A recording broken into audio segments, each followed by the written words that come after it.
வணக்கம் மக்களே.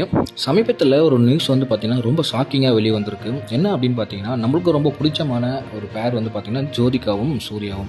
அவங்க கூட நம்ம வந்து பார்த்திங்கன்னா கனெக்ட் பண்ணுற அளவுக்கு வந்து பார்த்திங்கன்னா அவங்களோட பேர் வந்து பார்த்திங்கன்னா உண்மையிலே ரொம்ப சூப்பராக இருக்கும்னு நம்ம சொல்ல முடியும். அந்த வகையில் வந்து பார்த்திங்கன்னா இவங்க 2 பேருக்குமே வந்து பார்த்திங்கன்னா டைவர்ஸ் ஆக போகுது, விவாகரத்து நடக்க போகுது அப்படின்ற மாதிரி வந்து பார்த்திங்கன்னா ஒரு நியூஸ் வெளியாக இருக்குது. இதுக்கு வந்து முக்கியமான காரணம் வந்து பார்த்திங்கன்னா ஜோதிகா பண்ண சில வேலைகள் வந்து பார்த்திங்கன்னா அவங்க குடும்பத்தாருக்கு பிடிக்காமல் இருக்கிறதுனால இந்த மாதிரி ஒரு முடிவு எடுத்திருக்காங்க அப்படின்ற மாதிரி நியூஸ் வந்து வெளியே இருக்குது. இன்னும் அஃபிஷியலாக அவங்க கன்ஃபார்ம் பண்ணலை. என்ன நடந்தது அப்படின்னா, நம்மளுக்கு முன்னாடியே தெரியும் ஜோதிகா வந்து பார்த்திங்கன்னா கல்யாணம் பண்ணுறதுக்கு முன்னாடி வந்து பார்த்திங்கன்னா நிறைய படத்தில் வந்து பார்த்திங்கன்னா ஆக்ட் பண்ணிட்டு இருந்தாங்க. ஆனால் கல்யாணத்துக்கு அப்புறம் வந்து பார்த்திங்கன்னா நிறைய படத்தில் ஆக்ட் பண்ணுறதை ஸ்டாப் பண்ணிட்டாங்க. அதுக்கு முக்கியமான காரணம் வந்து பார்த்திங்கன்னா சூர்யாவோட குடும்பத்தார் தான்.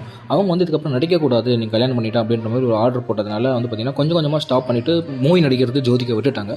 ஆனால் அவ்வப்போது வந்து பார்த்திங்கன்னா ஒரு நல்ல ரோலில் வந்து படித்தாங்களாம், ஒருத்தர் நடிச்சிட்டு இருந்தாங்க. சமீபத்தில் வந்து பார்த்திங்கன்னா என்ன நடந்தது அப்படின்னா, அவங்களுடைய சமீபத்தில் ஒரு பிக்னிக் ஃபோட்டோ வந்து பார்த்திங்கன்னா வைரலாக போய்கிட்டு இருந்தது. அது ஃபேக்னு நிறைய பேர் வந்து பார்த்திங்கன்னா மார்ஃபிங் அப்படின்ற மாதிரி சொல்லிட்டு இருந்தாங்க. ஆனால் அது ரியலாக இருக்கும் பட்சத்தில் வந்து பார்த்திங்கன்னா இந்த சண்டை ஏற்பட்டிருக்கும் அப்படின்ற மாதிரி வந்து பார்த்திங்கன்னா ஒரு தகவல் வெளியே இருக்குது. இது வந்து பார்த்திங்கன்னா அஃபிஷியலாக 2 பேருமே கன்ஃபார்ம் பண்ணலை. ஆனால் நம்ம பொறுத்திருந்து பார்க்கலாம் இது உண்மையாக பொய்யா அப்படின்றத. உங்களுக்கு மறக்காம நான் அப்டேட் பண்ணுறேன். நம்ம சேனலை சப்ஸ்கிரைப் பண்ணிட்டு ஃபாலோ பண்ணுங்கள். நன்றி, வணக்கம்.